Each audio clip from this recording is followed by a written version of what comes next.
Hola, muy buenas. Un saludo a todas, un saludo a todos y muchísimas gracias por ofrecer este foro, este congreso de la Red Iberoamericana de Investigación en Trabajo, Género y Vida Cotidiana y en concreto por configurar un simposio como es este, el número 5, en torno a el tema de la conciliación y la corresponsabilidad en la vida laboral, familiar y personal. Somos tres personas que investigamos en este campo y venimos a presentar un trabajo que llevamos a cabo en el año 2021 y que lleva por título Las pymes durante el contexto COVID-19, 6 estudios de casos sobre sostenibilidad del empleo y los cuidados en Andalucía. Como he mencionado, bueno, en mi nombre y en el de Carmen Medina Carril e Inmaculada Montero Logroño, damos las gracias por permitirnos esta oportunidad y también, y por adelantado, por recibir aportaciones o reflexiones asociadas a un proyecto que estuvo promovido y financiado por la Fundación Pública Centro de Estudios Andaluces, la Fundación Centra, que fue desarrollado entre diciembre de 2020 y mayo de 2021 por el Departamento de Sociología de la Universidad Pablo de Olavide y que contó con la colaboración para la realización del trabajo de campo de la empresa Taraceas. Los objetivos de aquel proyecto, cuyos resultados y cuyas eh, lecciones aprendidas queremos poner de manifiesto aquí, fueron conocer cómo afectó el contexto COVID a las pymes andaluzas y particularmente a las 6 que configuraron el estudio de caso, cuáles fueron las estrategias que pusieron en marcha para mantener su negocio y cómo dichas acciones incidieron en la vida personal y familiar tanto de las gerencias como de sus plantillas. Se llevó a cabo un número total de 30 entrevistas semiestructuradas, 6 a sugerencias, 3 hombres y 3 mujeres, y 24 a las personas encuadradas en sus plantillas,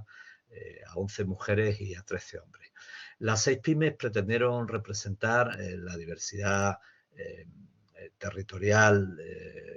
que caracteriza a la comunidad autónoma andaluza y, por supuesto, la heterogeneidad sectorial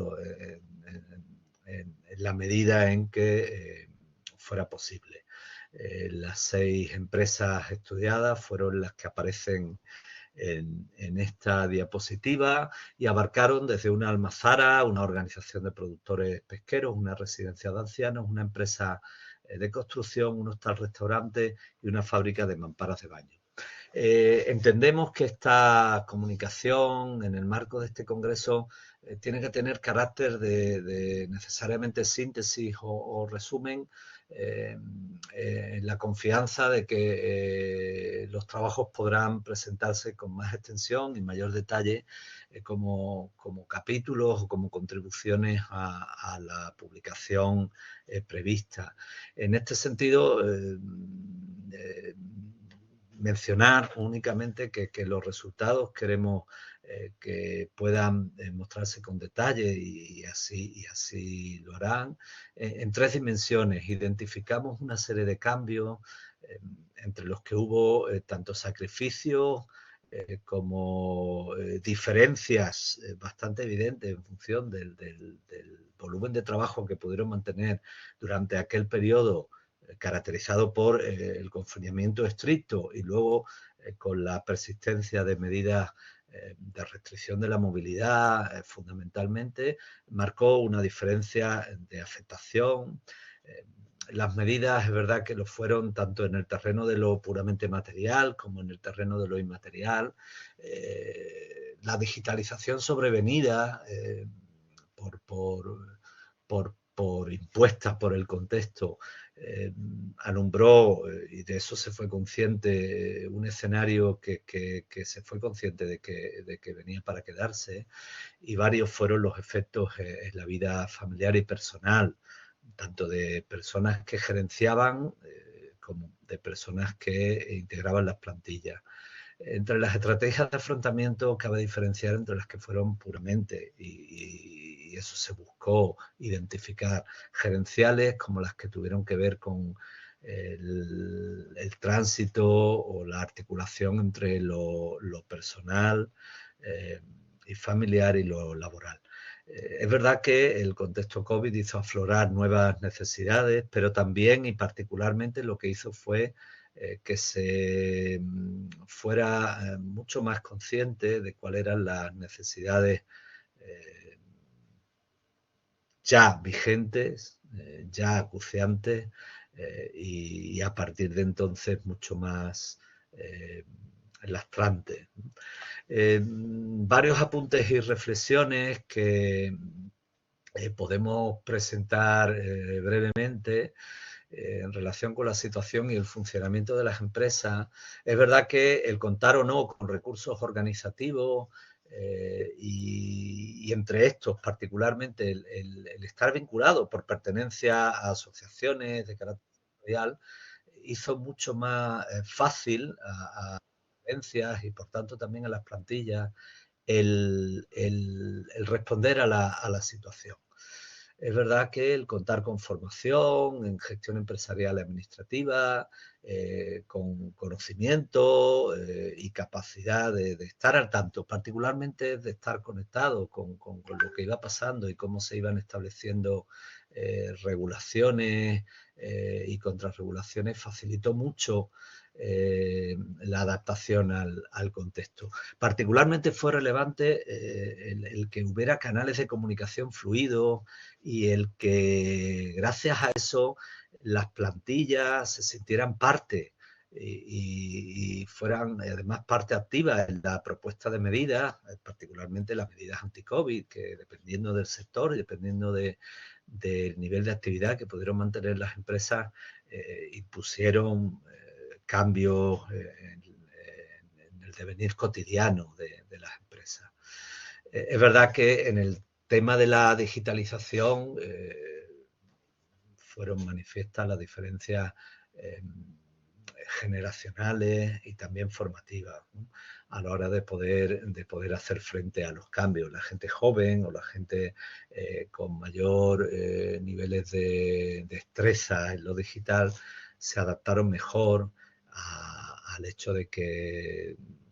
de la noche a la mañana las relaciones con el exterior, tanto con la clientela como con los gente que actuaban como proveedores, tuvieran que pasar por lo virtual o de lo físico y presencial a lo, a lo presencial. Particularmente evidentes fueron, lógicamente, las dificultades que el contexto COVID trajo en términos de conciliación o en términos de articulación entre el espacio de trabajo y el espacio de cuidados y de vida familiar. La movilidad se restringió y los cuidados o la evitación de contagios o de situaciones de riesgo innecesarias, por ejemplo, limitó mucho el recurso habitual en el caso de las pymes y en el caso de nuestras sociedades a los abuelos. Es verdad que el contexto COVID mostró aún más lo evidente que es la desigualdad, en tanto que las mujeres se vieron mucho más obligadas a los sobreesfuerzos y se impusieron limitaciones tanto a su vida profesional, en términos de horario de trabajo, en términos de discontinuidad en cuanto al desempeño profesional y la asunción de labores de cuidado. Es verdad que en términos de permitir una conciliación o una sobreactivación de las necesidades de conciliación, aquellas empresas que ya tenían mecanismos implantados pudieron afrontar mucho mejor la situación y granjearon así a su propio personal y también a la gerencia situaciones de mayor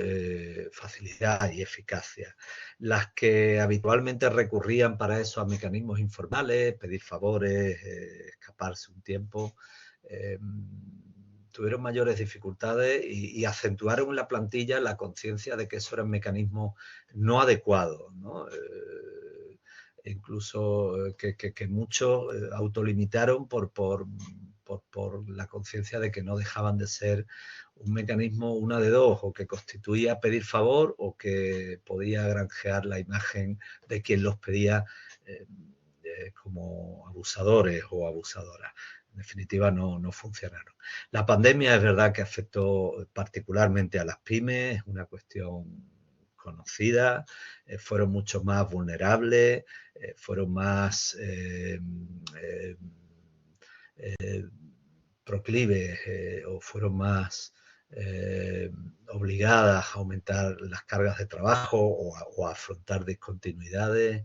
Y es verdad que las personas, particularmente las mujeres, tuvieron que renunciar en mucha mayor proporción de la que ya la venían haciendo a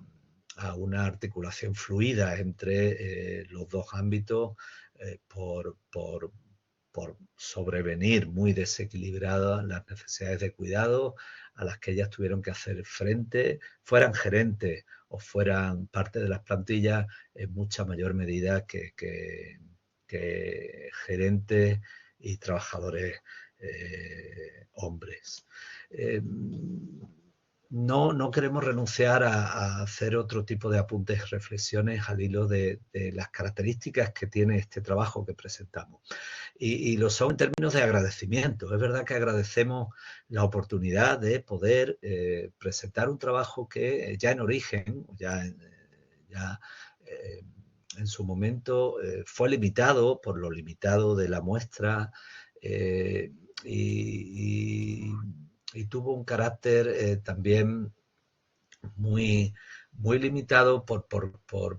la necesidad que hubo en ese momento de conocer cuál era la situación de las pymes. Y en ese sentido tenemos con pena la sensación de que fue efímero. Pero precisamente un congreso como este permite reivindicar este tipo de trabajos limitados, que hicimos con la militancia que suponía en ese momento tener la oportunidad de conocer de primera mano qué estaba pasando y precisamente por podernos rebelar contra la condición de efímera que no dejó de acompañar la presentación del informe y la sensación de que ahí quedaba la cosa, ¿no? Cuando ya particularmente el COVID nos parece muy alejado, pero creemos y confiamos en que el capítulo final así lo muestre, que lo que entonces se supo todavía sigue teniendo vigencia, por cuanto que las necesidades se pusieron más de manifiesto en aquel contexto, pero no dejaban de ser necesidades que ya venían de antes, particularmente en el terreno de lo desequilibrado en términos de género que era el tránsito y lo que eso suponía en términos de sobreesfuerzo entre lo laboral y el ámbito de los cuidados, lo particularmente afectadas que se mostraron estar las mujeres en aquel contexto y que se era consciente y se es consciente de que lo siguen estando. Entonces creemos que las conclusiones de aquel estudio todavía tienen mucha capacidad de hacernos reflexionar. En ese sentido, confiamos en que este mero apunte, pero sobre todo el capítulo que este congreso va a permitir que se publique, así lo muestre. Muchísimas gracias en nombre de los tres que formamos parte en su momento de este trabajo y que participamos hoy aquí por participar y por recibir las aportaciones o las reflexiones que queráis hacernos llegar. Muchísimas gracias y un saludo. Que disfrutemos mucho de este